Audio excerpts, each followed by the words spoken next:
ദൈവനാമത്തിന് മഹത്വം. സിയോനിന്റെ ശ്രേഷ്ഠത. യെഹെസ്കേൽ പുസ്തകം 1-ാം അധ്യായം അതിന്റെ 4. വടക്ക് നിന്ന് ഒരു കൊടുങ്കാറ്റും വലിയൊരു മേഘവും പാളിക്കത്തുന്ന തീയും വരുന്നത് കണ്ടു. ഇത് യെഹെസ്കേൽ കണ്ട ദർശനമാണ്. ഇത് പുതിയ നിയമത്തെക്കുറിച്ചുള്ള സത്യത്തെ വെളിപ്പെടുത്തുന്നു. പെന്തക്കോസ്ത് നാളിൽ ശക്തമായ കാറ്റുപോലെ ഈ അഭിഷേകം നാം കാണുന്നു. മേഘമെന്ന മഴയെയും മുൻമഴ പിന്മഴ എന്ന അഭിഷേകത്തിൽ നമുക്ക് കാണാം.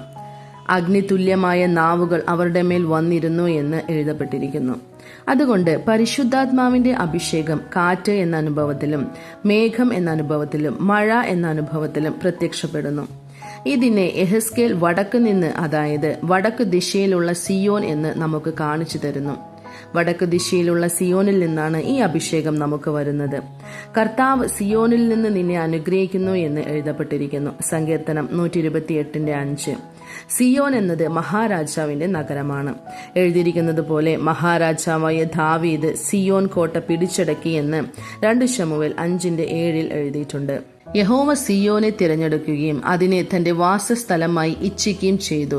അത് എന്നേക്കും എന്റെ വിശ്രാമമാകുന്നു. ഞാൻ അതിനെ ഇച്ഛിച്ചിരിക്കയാൽ ഞാൻ അവിടെ വസിക്കും എന്ന് സങ്കീർത്തനം 132:13-14 വചനങ്ങളിൽ കാണാം. ഈ സ്ഥലത്ത് നിന്നാണ് നാം പരിശുദ്ധാത്മാവിന്റെ അഭിഷേകം പ്രാപിക്കുന്നത്. മഹാരാജാവിന്റെ നഗരമായി ഉത്തരഗിരിയായ സിയോൻ പർവ്വതം ഉയരം കൊണ്ട് മനോഹരവും സർവ്വഭൂമിയുടെയും ആനന്ദവുമാകുന്നു. സങ്കീർത്തനം 48:2. സിയോൻ എന്നത് സൗന്ദര്യം എന്ന മനോഹാരിതയിലും സന്തോഷം എന്ന അവസ്ഥയിലുമാണ് വെളിപ്പെടുത്തുന്നത്. ഇവിടെ നിന്ന് നാം പ്രാപിക്കുന്ന പരിശുദ്ധാത്മാവിന്റെ അഭിഷേകം ഈ സൗന്ദര്യവും സന്തോഷവും നമുക്ക് നൽകും. 1 പത്രോസ് 3-ാം അധ്യായം അതിന്റെ 3-4 ആ സൗന്ദര്യം വിലയേറിയതും അഴിവില്ലാത്തതുമാണെന്ന് എഴുതിയിരിക്കുന്നു. അത് ശാന്തതയും സൗമ്യതയുമുള്ള ഭാവമാണ്. ദൈവരാജ്യം ഭക്ഷണവും പാനീയവുമല്ല, നീതിയും സമാധാനവും പരിശുദ്ധാത്മാവിൽ സന്തോഷമത്രേ എന്ന് റോമർ 14-ാം അധ്യായം അതിന്റെ 17 എഴുതപ്പെട്ടിട്ടുണ്ട്. അതുകൊണ്ട് സിയോനിൽ നിന്ന് നാം പ്രാപിക്കുന്ന അഭിഷേകം അത് സൗന്ദര്യത്തെയും സന്തോഷത്തെയും വെളിപ്പെടുത്തും. കൊടുങ്കാറ്റ് എന്നത് ദൈവത്തിന്റെ ശക്തി നാം പ്രാപിക്കുന്നതിനെ കാണിക്കുന്നു. അവർ ഇരുന്നിരുന്ന വീട് മുഴുവൻ ഒരു കൊടുങ്കാറ്റ് വന്ന് നിറച്ചു എന്ന് അപ്പോസ്തലപ്രവൃത്തികൾ 2-ാം അധ്യായം അതിന്റെ 2 എഴുതപ്പെട്ടിരിക്കുന്നു. ഇത് നമ്മുടെ ശരീരത്തിൽ നാം പ്രാപിക്കുന്ന ശക്തിയെ കാണിക്കുന്നു.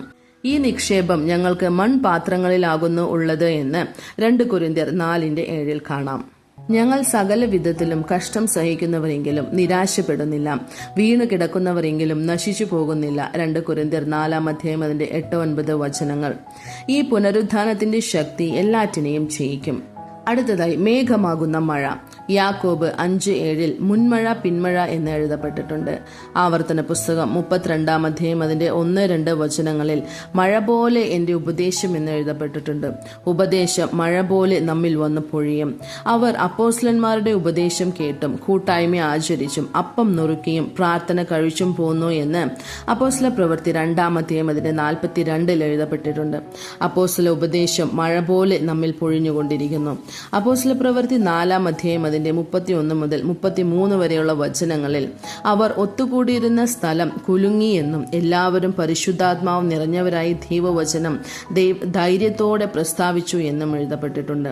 പൂർണ്ണമായത് വരുമ്പോഴോ അംശമായത് നീങ്ങിപ്പോകുമെന്ന് നമുക്ക് കാണാം. 1 കൊരിന്ത്യർ 13-ാം അധ്യായം അതിന്റെ 10-ാമത്തെ വചനം. പൂർണ്ണമായത് എന്നത് ദൈവത്തിന്റെ സ്നേഹം, അംശമായത് എന്നത് നമ്മുടെ അറിവ്. നമ്മുടെ കുറവുള്ള അറിവ് നീങ്ങിപ്പോകുമ്പോൾ പൂർണ്ണമായ ദൈവസ്നേഹം നമുക്ക് പ്രാപിക്കാൻ കഴിയും. അടുത്തത് അഗ്നിമയമായ നാവ്. നമ്മുടെ നാവിനെ അന്യഭാഷകൾ മുഖേന നാം നിറയ്ക്കുന്നു.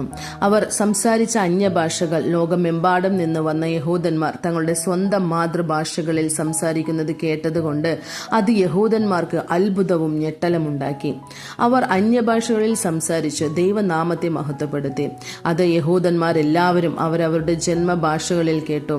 തങ്ങളും അത് പ്രാപിക്കണമെന്ന ആഗ്രഹത്തോടെ അവർ പത്രോസിന്റെ അടുക്കൽ ചെന്ന് അതിന്റെ വിശദീകരണം ചോദിക്കുകയും അത് സ്വന്തമാക്കുകയും ചെയ്തു. നാവും ഒരു തീയാണ്, അത് അടങ്ങാത്ത ഒരു അവയവമാണ് എന്ന് യാക്കോബ് 3-ാം അധ്യായം അതിന്റെ 6-8 എഴുതിയിട്ടുണ്ട്. നാവിനെ നിയന്ത്രിക്കുമ്പോൾ ശരീരത്തിലെ മുഴുവൻ അവയവങ്ങളെയും നിയന്ത്രിക്കാം. നാവ് അടങ്ങാത്ത ഒരു അവയവമാണ്. അത് ഒരു തീയാണ്. അതൊരു വലിയ കാടിനെ മുഴുവൻ നശിപ്പിച്ചു കളയും. അന്യഭാഷ നമ്മുടെ നാവിനെ നിയന്ത്രിക്കും. അത് അഗ്നിമയമായ നാവാണ്. അന്യഭാഷയിൽ സംസാരിക്കുന്നവൻ ദൈവത്തോട് സംസാരിക്കുന്നത് 1 കൊരിന്ത്യർ 14 അധ്യായം അതിന്റെ 2 വചനം. അതുകൊണ്ട് നമ്മൾ നമ്മുടെ നാവിനുള്ളിലെ തീയെ നീക്കി പരിശുദ്ധാത്മാവിന്റെ അഗ്നിയെ പ്രാപിക്കുക. വടക്കു നിന്നുള്ള കൊടുങ്കാറ്റ്, മേഘം, അഗ്നി എന്നീ അഭിഷേകത്തിന് നമ്മെ തന്നെ നമുക്ക് ഏൽപ്പിച്ചു കൊടുക്കാം. കർത്താവ് സിയോനിൽ നിന്ന് നിങ്ങളെ അനുഗ്രഹിക്കുമാറാകട്ടെ. ആമേൻ.